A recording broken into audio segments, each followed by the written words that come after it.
Менің күздегі клубникаларым. Мен клубникаларымды эксперимент ретінде мінекей мынау деген көріп тұрсыздар ғой, бір үшінші қайтара ремонтантный сорт қой, альбион. Күшті гүлдеп тұр. Мынадай балшық болып қалған ғой жапырақ. Мынандай болып жақсы жемістер беріп тұр, бәрі керемет. Мен соларды жұлып алып келдім көтеріп. Мүмкін бұным дұрыс емес шығар. Сөйттім да, сонда да көрейін деп, үйге егіп көрейін подоконникке деп, мынандай қылып 5 литрлікке мынадай көңді салып, жылдаған көңді топырақпен араластырып, мінекей тағы да алып келіп қойдым. Мынадай кесіп 5 литрліктерді салып, су құйып үйге апарайын деп жатырмын. Қол деген қатып қалды, күн деген мұздай. Бүгін -3 болады дейді. Қалғандарын енді жауып қоямын. Қалғандары клёнканың астында жатады. Менде 500-ден аса түп бар. Қанша мұрттар, оның бәрін үйге сыйғыза алмаймын. Тек 5-еуін балаларыма терезенің алдына өсіріп көремін. Егер де жарық аз болып жатса, жаңағы лампа қосуға болады дейді ғой, дневной жарық беретін светодиодный дейма, сондай қосып көремін.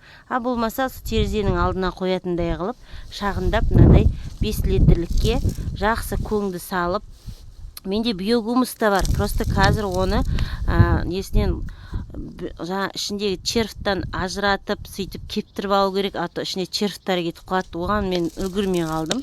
Сосын жылдаған көңді салдым. Міне көріп тұрсыздар, жемістері деген міне масқара. Осылай қалдырып -3-ке үсіруге аядым.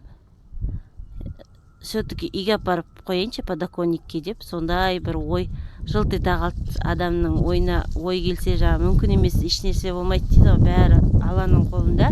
Мен де көрейін деп. Неменеге? Менің қазір келтірген зияным, жерден көтеріп алғанда тамырлары үзілді. Сол келтірген зияным.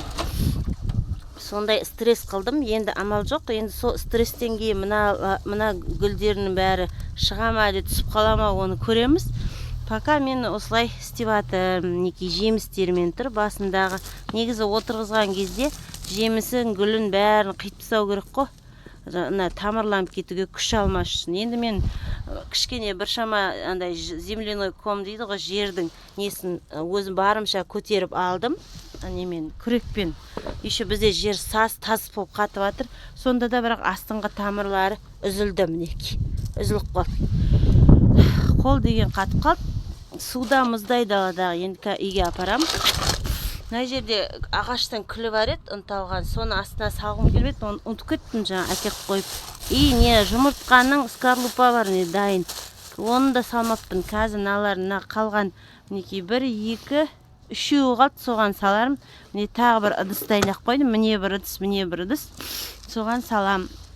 Сосын биыл мен жемісті олар көп беріп тұрғасын, мұрттарды жібермеп едім ғой. Сол мұрттардың жібергендерім, үлгерді. Міне қараңыздар, қаншама жеміс, міне жерде даже қызылдары да, мынадай жартылай қызылдары да жүр ғой басында. Сондай көп огородта, оның бәрін әкеле алмаймын мен. Осы 5-еуін көрейін экспериментке деп, мінекей алып келген түрім. Бәрібір енді бұлар спячкеге кетеді ғой, ұйықтауға. Ертең күн аяздап кетейін тұр ғой. Міне бүгін октябрьдің нешесі, 16-сы ма? Ойбай, уже 18-ау деймін. Міне мынау мұрттар. Бұл мұрттарды кеше жылып алып, бәрін стакандарға йогурттың салып, суы мол қылып, осы огородтың топырағына отырғыздым. Ойладым, өліп қалар екен деп, бірақ андай астында тамыры жерге нестелмеген, жабыспаған мұрттар бұл. Бірақ тамырлары бар кітте-кітте, но жерге жабыспаған, бүйтіп желкілдеп тұрған. Солардың бәрін қиып алып, жабысқандарға тиген жоқпын. Суын мол қылып топыраққа салдым. Енді бүгін қарасам, ешқайсысы сүмірейіп тұрған жоқ. Обычно өліп қалып жатса, олар сүмірейіп қалады жапырағы. Значит, тамырланып кетеді бұлар. Суын мол қылып апарып қоям үйге. Тек соның бәрін үйге сыйғызуда істейші, күннің суығынан пышылдап қалдым, мінекей. Сол бүгінгі істеп жатқан жаңалығым сіздерге көрсетіп тұрам. Өз экспериментімді. Мынау терезенің алдында менің көзімді, балаларым көзін қуантып, өсіп тұрсын гүл ретінде деп, жұрттар үйге бір 5 гүлді де егеді ғой, мен бір 5 клубниканы өсіп апарып қояйын деп, мына 5 литрліктерге дайындап жатырмын.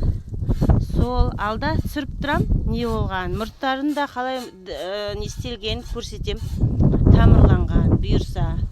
Жақсы, сау болыңыздар. Міне мынау жылдаған көң, жылдаған көң клубникаға пайдалы.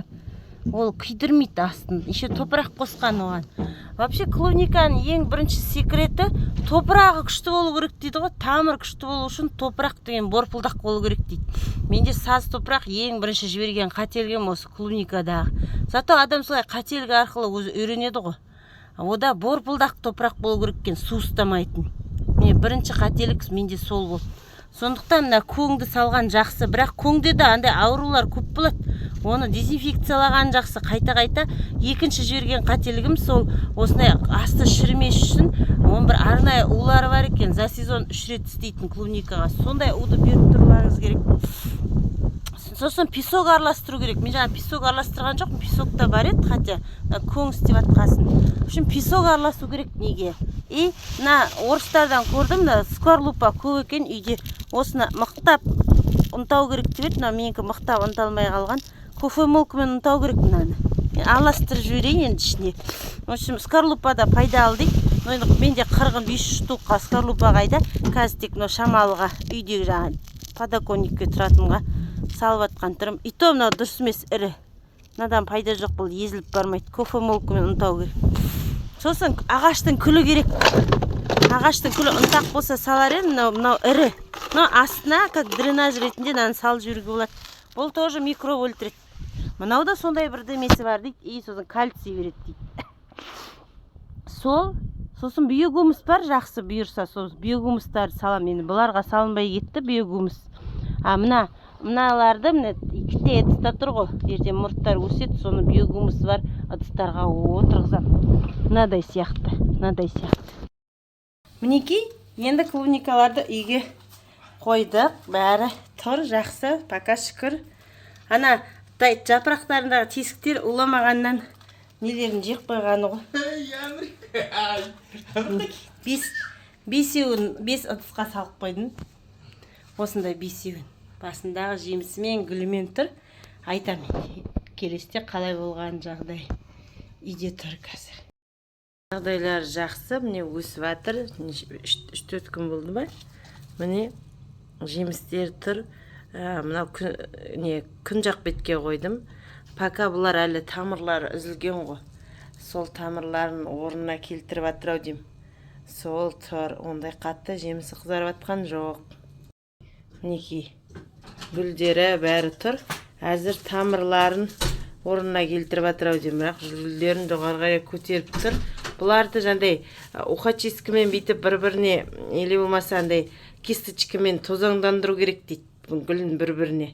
Солай жасау керек енді. Или ухачискімен, или кисточкімен балдарын сурет салатын. Гүлдер көтеріліп тұр ғой, соны тозаңданду керек бір-біріне. Ал мынау тамырлар алдындағы алған.